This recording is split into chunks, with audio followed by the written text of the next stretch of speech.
karena ini pelayanan pertama yang saya rasakan, saya bersyukur karena tidak semua orang bisa merasakan pengalaman seperti ini.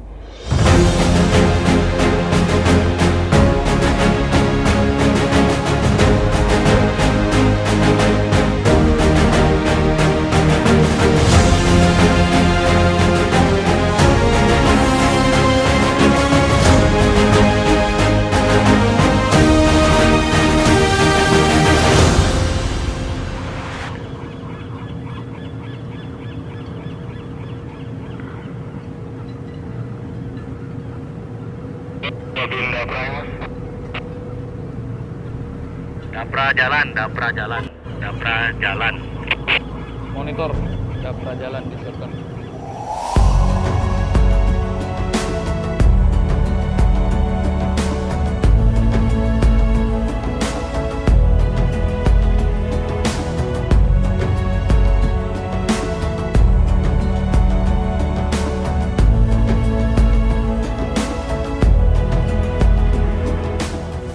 Peserta upacara yang berbahagia, perlu kita ketahui bersama bahwa saat ini kapal Adri 48 beserta ABK mendapatkan kehormatan untuk melaksanakan perintah pengiriman logistik ke satuan-satuan jajaran TNI AD, yaitu ke Kodam Iskandar Muda, Kodam 1 Bukit Barisan, Kodam Sriwijaya, Kodam 5 Brawijaya, dan Kodam 12 Tanjung Pura.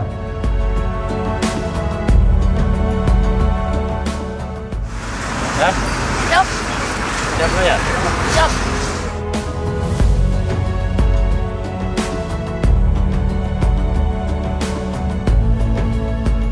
Kapal Adri 48 kali ini mendapat kehormatan untuk melaksanakan tugas pengiriman bekal logistik ke satuan jajaran-jajaran TNI AD. Kebetulan Adri 48 ini dia ABK-nya ada kurang lebih 33 orang, dan yang berbeda pada saat ini di Adri 48 ini itu ada 3 personil kuat yang ikut belayar ke daerah-daerah. Di antaranya adalah Letdakwat Catherine Sembolon, Sarjana Pertahanan, yang kedua adalah Letnan 2 Seba Kuat Tasyafirah Amelinda, Sarjana Pertahanan, dan yang ketiga adalah Letnan 2 Seba Kuat Almira Belinda.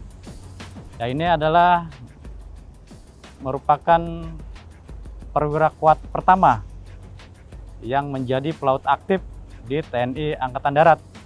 Dan ini merupakan, bisa jadi ini adalah tugas yang mulia pada perjalanan pengiriman logistik kali ini karena bertepatan dengan bulan suci Ramadan.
Untuk spesifikasi kapal Adri 48 ini jenisnya LCU atau Landing Craft Utility. Untuk Panjang kapal ini 68 meter, lebar 13 meter, dan tinggi 5 meter. Kapal ADRI 48 ini diawaki oleh 33 ABK yang terdiri dari 6 perwira, 18 anggota. Untuk jarak jelajah tempuh yang dapat ditempuh mencapai 3.000 mil.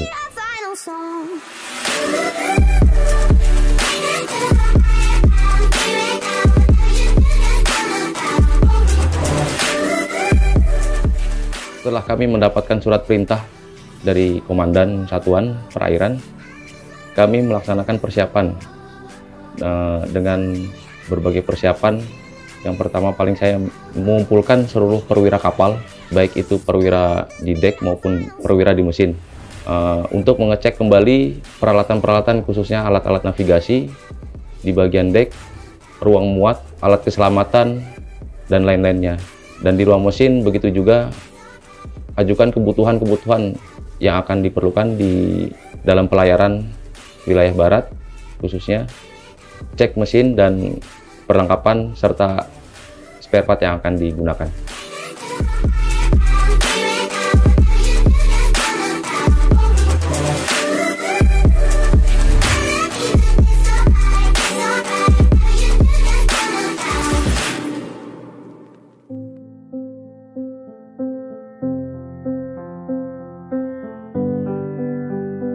Kebetulan pelayaran ini kami bertepatan pada saat bulan Ramadan, jadi di mana ada sebagian ABK kami yang melaksanakan ibadah puasa.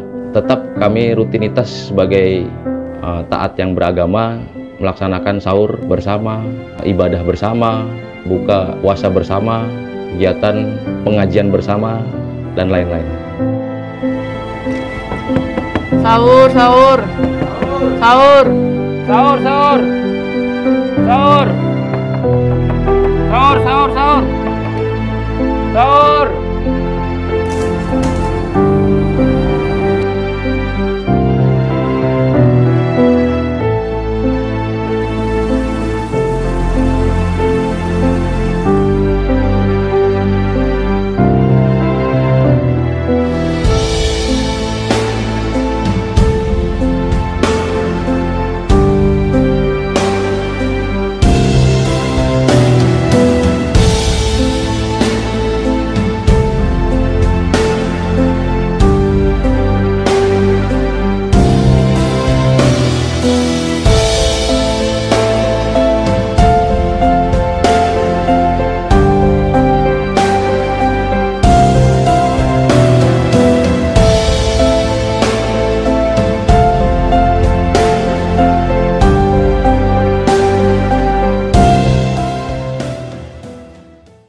Allahu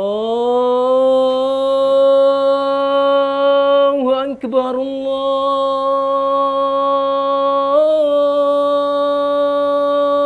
Akbar. Bismillahirrahmanirrahim. Alhamdulillahirabbil alamin. Ar-Rahmanirrahim. Maliki yaumiddin. Iyyaka na'budu wa iyyaka nasta'in. Ihdinas siratal mustaqim. Siratal ladzina an'amta 'alaihim ghairil maghdubi 'alaihim waladdallin. Amin.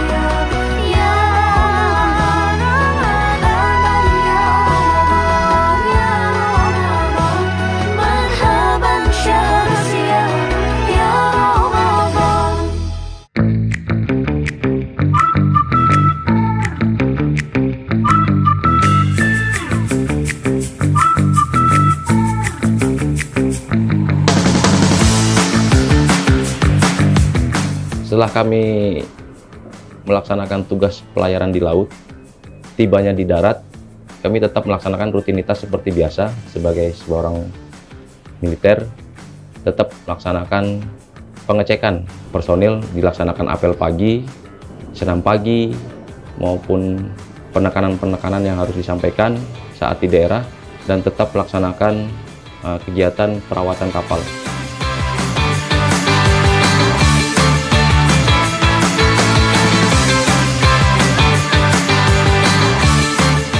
Baik, selamat pagi. Pagi. Luar biasa. Saya sifatnya di sini hanya mengingatkan kembali untuk rekan-rekan saya. Yang pertama, tetap jaga faktor kesehatan, tetap jaga faktor keamanan selama di laut maupun itu di darat. Terus yang kedua, jalin komunikasi yang baik, baik antar rekan-rekan maupun dari pihak ABK dan pihak pengawal, baik itu dari bekang maupun dari peralatan. Terus yang ketiga, hindari pelanggaran sekecil apapun.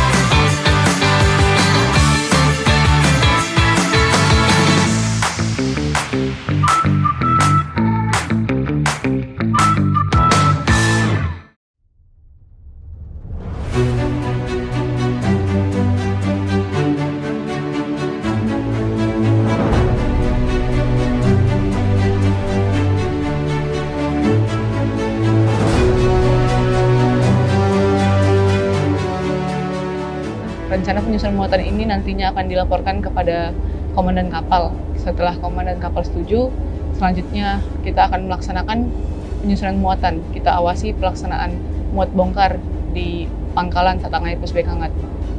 Setelah pelaksanaan penyusunan muatan, kapal akan bertolak dari pangkalan Satang Air Pusbekangat di Tanjung Priuk. Maka pada saat olah gerak kapal, kita sebagai palaksa ataupun perwira muat melaksanakan koordinasi kepada Mualim 2 dan Mualim 3. Itu untuk membantu mekanisme olah gerak kapal. Setelah kapal berlayar, selama pelayaran sebagai palaksa kita buat rencana kerja harian untuk yang bertugas di bagian dek.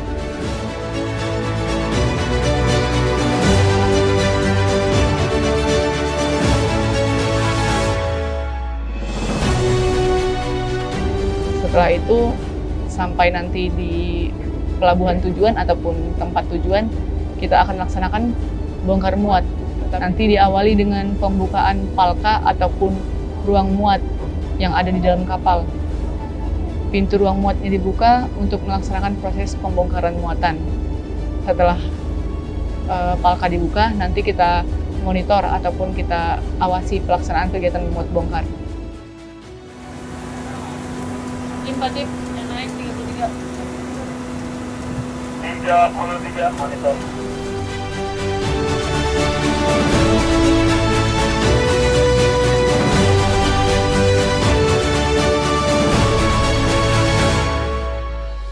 Dalam pelaksanaan harwat ini, utamakan faktor keamanan dan keselamatan. Apabila ada kendala, segera dilaporkan.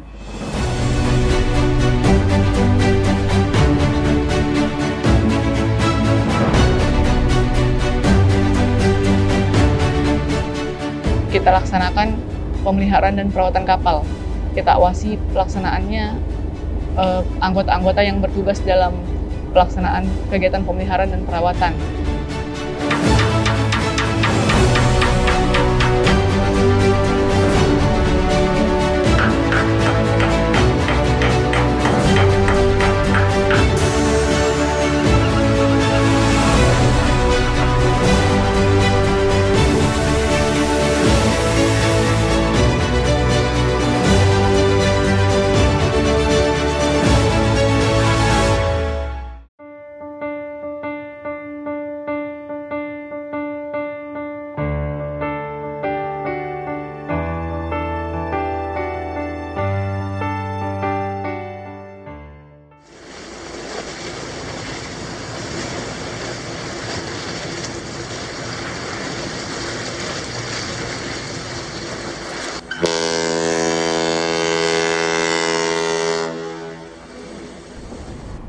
Siap.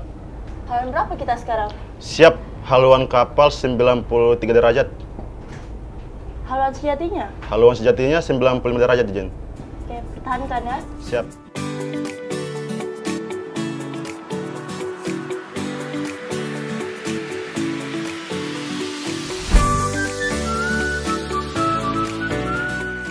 Untuk tugas dan tanggung jawab pria bahari dalam pelayaran, yaitu dia mengecek alat-alat keselamatan yang ada di kapal sebelum melaksanakan tugas pelayaran. Alat-alat keselamatan itu terdapat ada koci, kemudian ada life raft yang ada di haluan dan di buritan, kemudian terdapat life jacket yang ada di gudang salon pasukan, kemudian ada pelampung dan sebagainya. Kemudian sebelum melaksanakan pelayaran juga, kami meminta dukungan kepada satuan kapal pendarat, yaitu berupa OBM, kemudian LCR dan dayung, kemudian ada pompa dan sebagainya.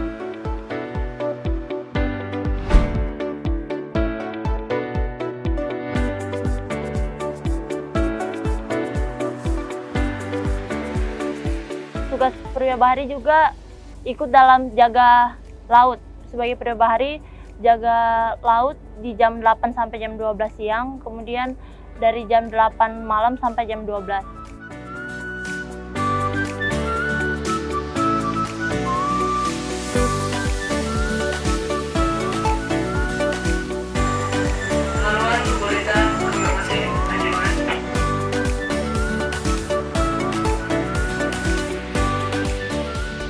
Karena ini pelayanan pertama yang saya rasakan, saya bersyukur karena tidak semua orang bisa merasakan pengalaman seperti ini. Kemudian saya juga bersyukur karena bisa bertemu dengan orang-orang baru, saling kerjasama dengan senior, kemudian rekan-rekan yang sangat baik, kemudian mendukung dalam pelaksanaan tugas pelayaran.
Uji laksana AD 48 panggil.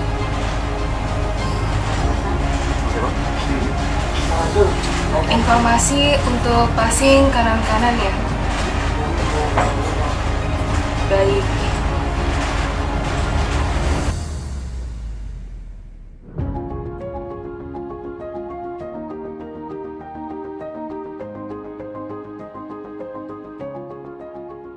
Sebagai perwira navigasi dan komunikasi, sebelum melaksanakan kegiatan pelayaran, saya yang pertama mempersiapkan alat-alat navigasi, contohnya seperti peta, jangka, pensil, dan ada sebuah katalog yang berisi peta-peta mana saja yang akan kita gunakan untuk suatu perjalanan. Jadi misal dari Jakarta ke Surabaya, itu menggunakan peta apa saja. Di situ ada di katalog yang sudah disediakan. Kemudian setelah menyiapkan peralatan navigasi, kami melaksanakan membaring peta. Dari situlah kami akhirnya mengetahui waypoint mana saja yang akan dilalui dalam suatu perjalanan. Setelah itu, kami mencatat waypoint tersebut, kemudian memasukkannya ke GPS secara berurutan.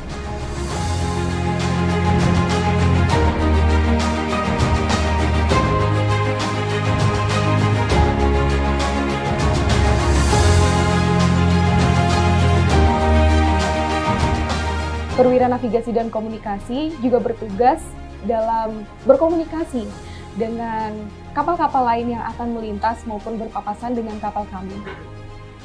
Kemudian, ketika kapal akan masuk atau keluar pelabuhan, kami juga berkomunikasi dengan stasiun kepanduan.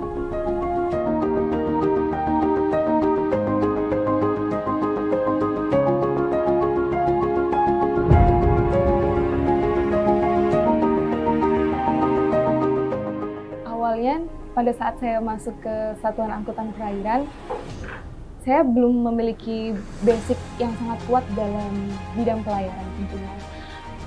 Karena di Akademi Militer sendiri juga tidak ada materi pelayaran tersebut, dan pada saat pendidikan dasar kecabangan juga pelajaran pelayaran tersebut hanya diberikan basicnya saja atau dasar-dasarnya saja. Jadi saya banyak belajar di sini berkat bantuan dari para senior dan anggota-anggota di sini. Saya akhirnya bisa mengembangkan diri dan banyak memperoleh pengetahuan di bidang pelayaran.